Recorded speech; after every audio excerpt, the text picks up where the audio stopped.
Riley, thank you. We're getting a look at the arrest warrants for the man accused in the downtown North Augusta shootout that injured a public safety officer there. The new warrants reveal additional counts against Thomas Arrington.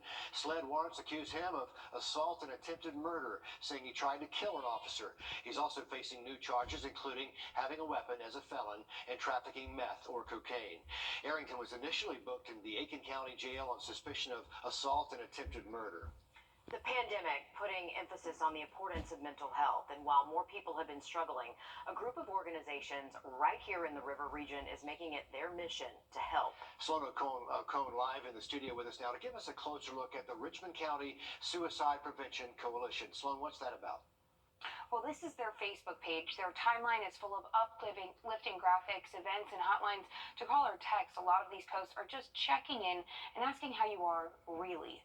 They acknowledge having these conversations are difficult, but they say the most important thing is to be brave enough to have them. Now suicide prevention and just prevention in general has really bridged that gap and torn down those walls, and it's made us a lot more healthy, not just physically, but emotionally and spiritually as well. The Richmond County Suicide Prevention Coalition is a wealth of local mental health resources aimed at decreasing the stigma of asking for help, reducing the rate of suicides and second suicide attempts, providing resources for those who have lost a loved one to suicide, and most recently, decreasing intentional opioid overdoses. One of their closest partners are AU. We always have people coming up to us who say thank you because someone is having the conversation and someone is providing a platform for others who may have experienced suicide in their own life. Whether it be the loss of a loved one or having suicidal thoughts themselves, the coalition is here for you.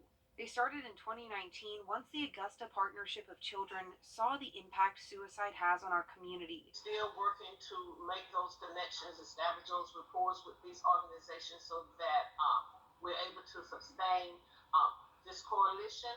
So I think there's still a work in progress. They partnered with local churches to host movie screenings, giving out resource guides, and much more. And they do have several events coming up next week and month. We'll have those posted on our website. But if you want to know more about your local mental health resources, you can go to their Facebook. They have a link at the top of it that brings you to this. This is their link tree, and it has all of their hotlines and different training to learn how to recognize and help address suicide concerns, and all of the local resources. It's all broken down for you right here, so you can go ahead, and if you go to their Facebook page, that's where you'll find it. Some good advice. Thanks for that, Sloan. In just 2 days, President Joe Biden, Congressman Clyburn will be receiving a degree as well Friday. It's in honor of his own graduation from South Carolina State in December 1961, when the university did not have a commencement ceremony, so he'll be taking part instead this year. Got some breaking news out of Aiken County. This is a live look at Independent Boulevard across from Chime Bell Church Road. Aiken County Dispatch telling us the call came in around 3:30, and they tell us no one is hurt at this time, but you can see the damage has already been done. The place looks to be completely gutted out, no structure left except for that first floor. I don't see any roof line much through the smoke, but that's a serious situation there. No word yet on whether anyone was injured. They tell us, in fact, that there were no injuries, so that is great to hear as we give you a live look at a fully involved house fire. A busy afternoon for firefighters in Aiken County. Well, we're tracking an intense line of thunderstorms across the plains. This is all coming up. Plus, a North Carolina small business is getting some extra love after appearing on Shark Tank. We'll show you what it's all about when First at 5 continues. Drown. A Charlotte entrepreneur selling more handmade gnomes than ever before after being featured on the TV show Shark Tank. Wendy Hoffmeister landed a $200,000 investment for 30% equity in her business. Her company, Wendy's Gnome Shop, brings joy to people across the country in the form of gnomes for every occasion. She says she's packed more than 1,500 orders since her segment aired on Shark Tank last Friday. Wow. I've never seen such a variety of gnomes before. Didn't know gnomes came in that. Of course, you know, the Master's gnome is one of the most popular gifts at Augusta National, the Master's gnome. So maybe she's onto something. And haven't you noticed more Christmas gnomes lately? That's kind of become the latest Christmas decoration. They got reindeer gnomes. They got all the gnomes are there. Yeah, usually you kind of see them outside, garden gnomes, but hey, She had the bright idea of bringing them inside, and now it is blowing up. Gnomes are among us. Yeah. Good for her. I think we got a few gnomes in our building. Yeah, we're outnumbered by the gnomes. So yeah, for sure. But hey, take a look at this. Still to come first at 5, you probably heard a lot more about that NFL player who shot and killed the 6 people than you have about the victims who lost their lives. And one family wants that to change. We're going to hear from them when we come back. The Live Bite. Just yesterday, autopsy results for a former NFL player responsible for a mass shooting in Rock Hill showed he had severe brain damage. Philip Adams, accused of shooting and killing 6 people back in April before taking his own life. Doctors say he had unusually severe CTE, suffered repeated hits to the head during his professional football career. His family says he complained of excruciating pain, memory issues, and difficulty sleeping. Robert Shook was one of the HVAC workers killed outside that home, and after being shot, he called for help. He gave a description to authorities. He led them to the scene before dying himself days later. He left behind a wife and 3 children who say over the past 8 months, you've heard more about the one who killed him rather than their innocent dad. Brandon Hamilton introduces us to Robert's daughter. He was strong. He was a hero. He was my hero, everybody's hero. Robert Shook was a husband and a father of 3. Half Pint, that was his nickname for me because he thought I was small and very short. He thought it was funny. Yeah, that's not. He was a jokester and loved life, his 18-year-old daughter says, which is why 8 months later, questions remain. The only word I can think of has been hard and depressing and confusing because the way he went was not fair. So it's trying to understand why and, trying to understand what could cause somebody to take my dad away has been very hard for me to understand, and my brothers and mom as well. Shook was shot multiple times on April the 7th during a job he loved for GSM Services, a heating and air company. He fought in the hospital for 3 days before dying. Right after being shot, he fought during that chaos. He was the one who called for help.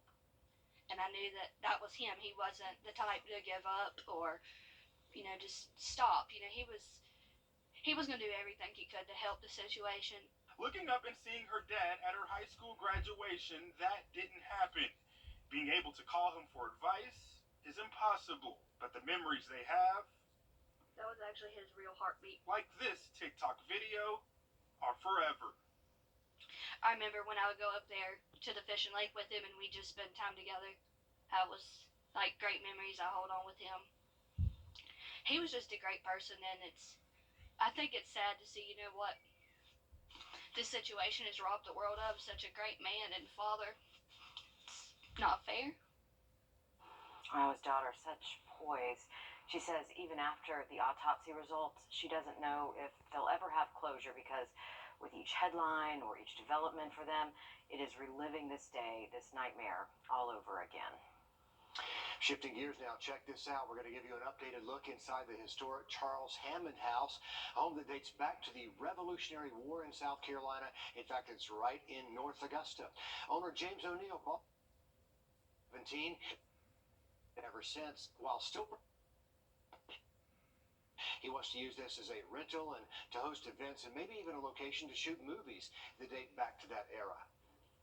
The house has just been so well received by the community. I've done renovations before and not ever had this much love from a community for a project I'm working on. And I also put a little bit of responsibility in knowing that we are working with something very special. So congratulations to James on getting this amazing project done so perfectly. It's been years in the making, but if you want to take a tour of the home, you can visit the Charles Hammond House Facebook page, and you can book your tour that way. But what a spectacular thing to save in local history. Yeah, and driving by it every day for years, I love getting to see inside. Look at that. Beautiful work. Gorgeous. The Riverbank Zoo over in Columbia is mourning the loss of one of its tigers. They say the male tiger, Vitali, was a tremendous ambassador for his species. Amazing guests with his beauty, his presence, and massive size. They say he enjoyed a good long cat nap, especially on a giant fluffy bed. Well, we do have our latest Sunshade winner. Big congratulations to Miss Cassandra Wallace from Williston, South Carolina. Remember, you can get your own sunshade just by going to WRDW.com, click on contests, enter your email, and we'll announce those winners right here on News 12, first at 5. Stick with us. We'll have a look at that 7-day forecast just after the break. To the jail. The Charles B. Webster Detention Center currently on lockdown for this investigation. We first learned about the smuggling operation yesterday, and today we're getting more details about the ones facing charges and what exactly made it inside our jail. Celeste Springer live with us in the studio to break it all down. These are jail staff photos, but they're turned into mug shots. The very people in charge spending tonight behind the same bars they used to have a key to. It's not a pretty picture, and what isn't either is the amount of contraband seized in the jail-wide search. The search and the amount of things found was extensive. Reading through it, shank, tobacco, pills, another shank, more tobacco, the on jail-wide or clubs. 44 different pills, some synthetic marijuana, and 2 cell phones. What's more concerning than what was found is how it allegedly got there, or rather, by whom. We spoke to the sheriff's office just last week about ongoing staffing shortages. It begs the question, are shortages letting more underqualified candidates in the door? We can't just get anybody, we're just not looking for bodies to fill a spot. We have to look for good people, people with good morals, people who are service oriented, people who want to make law enforcement a career. We've been asking a lot of questions today. Why were pods D and E missing from the search report sent to us? We also were wondering what the background is on the staff members arrested, and we've reached out for their personnel files.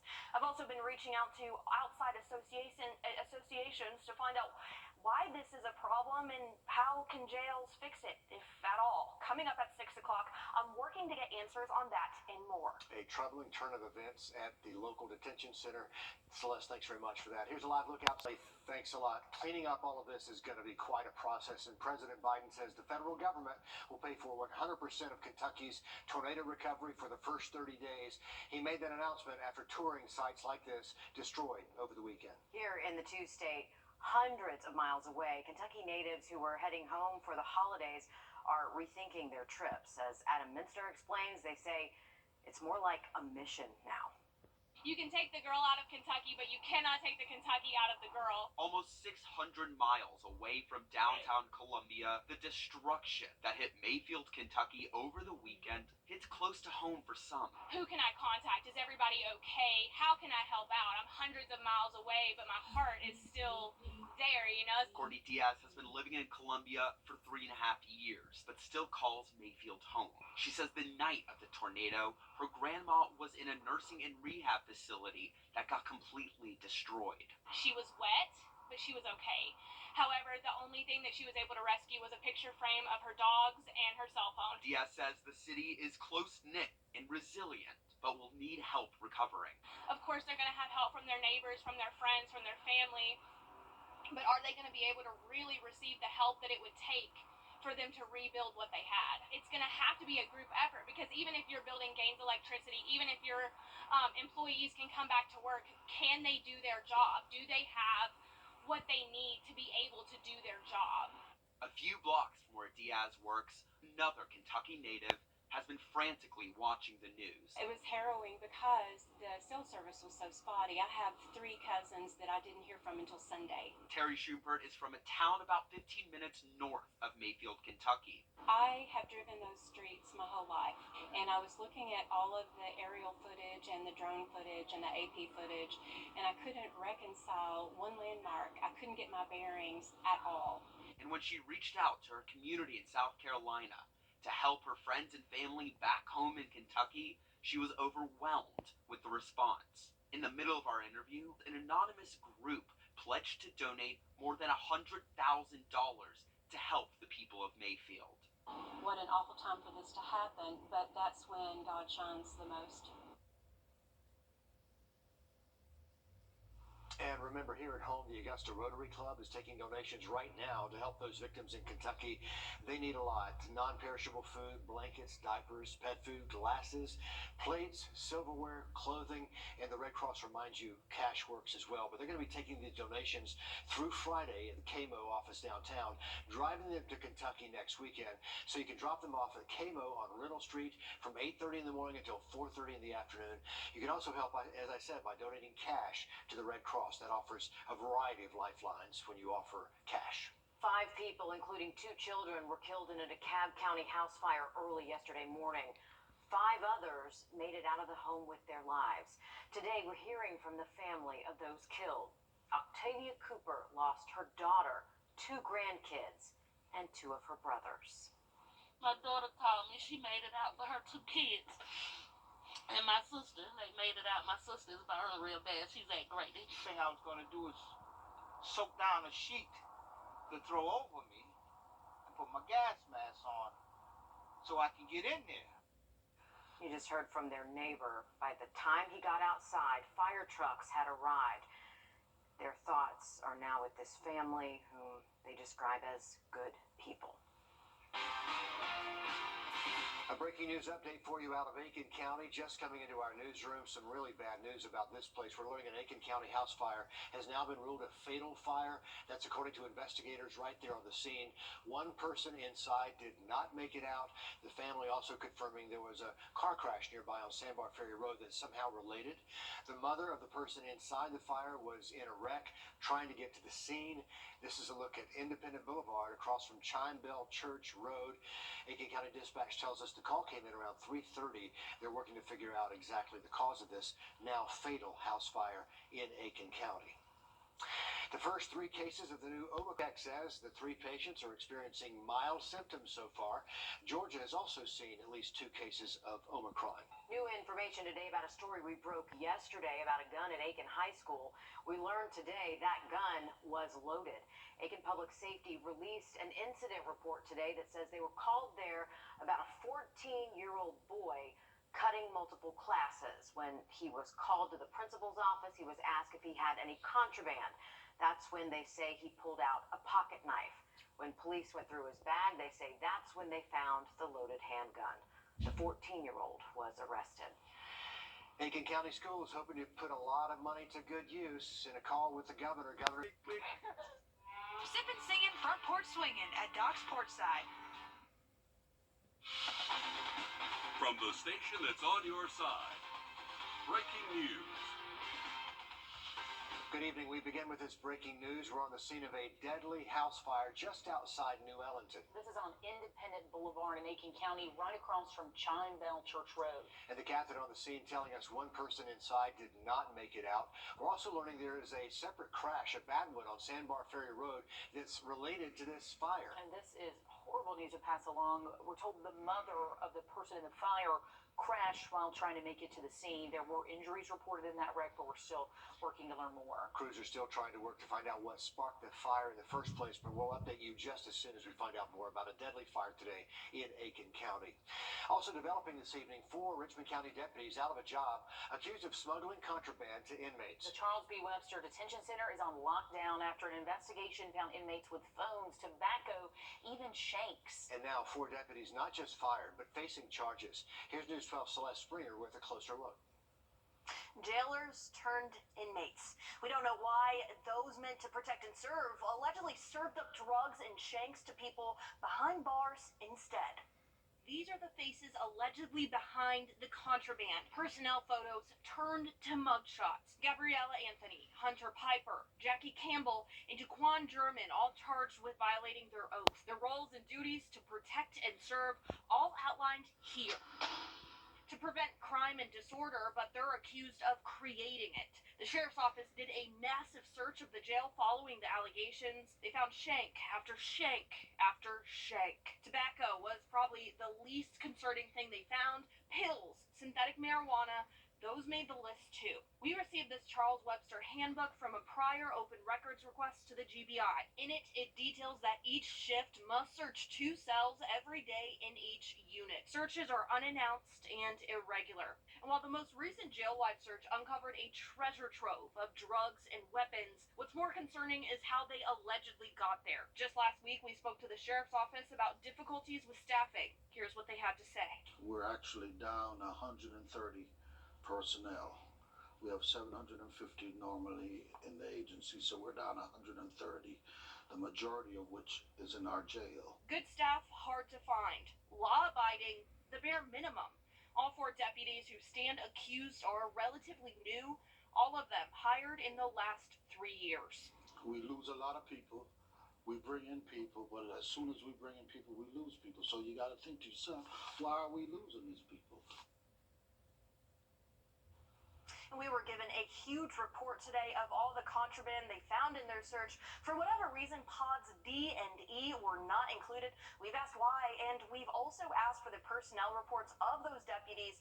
We'll keep you updated when we hear back, of course. Okay, lots of questions, Celeste. Thanks for digging into that for us. Taking a look outside. Throughout the day tomorrow, we're going to hang on to a good bit of cloud cover. Temps will stay on the warm side. We'll have a look at rain chances in just about 10 minutes. We have some new information about the shootout in downtown North Augusta that left an officer hurt last week. New arrest warrants show additional charges against Thomas Arrington. He's the man accused of shooting a public safety officer in the leg on Georgia Avenue in broad daylight last Thursday. Warrants from SLED charge him with assault and attempted murder, saying he tried to kill the officer. He's also facing possession of a weapon by a felon, trafficking meth and cocaine, and failure to stop for law enforcement. New today, the Omicron variant now in the Palmetto State. The Medical College of South Carolina. First 3, we know they're in the low country. Adults experiencing mild symptoms. DHEC says all 3 are fully vaccinated, and now the Omicron's been detected on both sides of the river. We know of at least 3 cases here on the Georgia side. $150 million on the table for a few of our South Carolina counties. Aiken, Barnwell, and Allendale all on track to get millions from a legal settlement over the Savannah Riverside. Our Wrdw joins us live now with a closer look at how that money will be spent. Again, remember, mainly Saturday night, and then a much cooler outlook heading into early next week.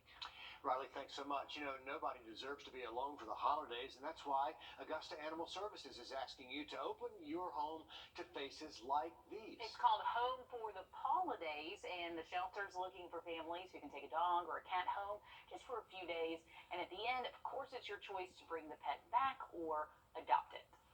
It's a time to let the children see if they can be responsible pet owners, to see if you can be a responsible pet owner, or maybe you just don't have the lifestyle that allows you to have a pet year-round, but you're off for the holiday and would like some companionship.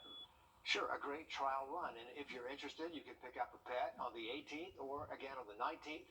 Then it's really up to you if you'll return them right after Christmas or keep them through the new year until the 4th of January. But they tell us 80% of people end up keeping that pet. Oh, that's exactly what they're hoping. You can't say no to those sweet Really eyes. cute. Yes. Also ahead, shedding a light on the importance of mental health, a local group making it their mission, and how you can get involved next. Honors, Wednesday, December 22nd on CBS and streaming on Paramount Plus. Breaking news just into our newsroom. The Richmond County Coroner's Office says they're investigating the death of a 62-year-old man. Bobby Laws died today at AU Medical. Officers say officials say he was first admitted there December the 5th with lacerations, tape around his legs, and stage 4 ulcers. We're told Laws was living with his daughter at the time. An autopsy set to happen at the GBI lab. The holidays can be a tough time of the year for some people, and the Richmond County Suicide Prevention Coalition is made up of groups like AU, Lighthouse Care Center, Public Safety, all of these different organizations working together to have those difficult and sometimes uncomfortable conversations. And they say the most important thing is to be brave enough to have them. The coalition started back in 2019. Since then, their goal has been to try to take away the stigma of asking for help, prevent more suicides, provide resources to anyone who has lost a loved one, and more. They host different events like Let's Chalk About It, virtual educational forums, they have movie screenings, they team up to work with our local schools, and so much more. Now, suicide prevention and just prevention in general has really bridged that gap and torn down those walls, and it's made us a lot more healthy, not just physically, but emotionally and spiritually as well. And if you visit the Coalition's Facebook page, they do have links to crisis hotlines, different training opportunities to learn how to approach those tough conversations, and lists of all of our local resources. Well, it's been in downtown Augusta for more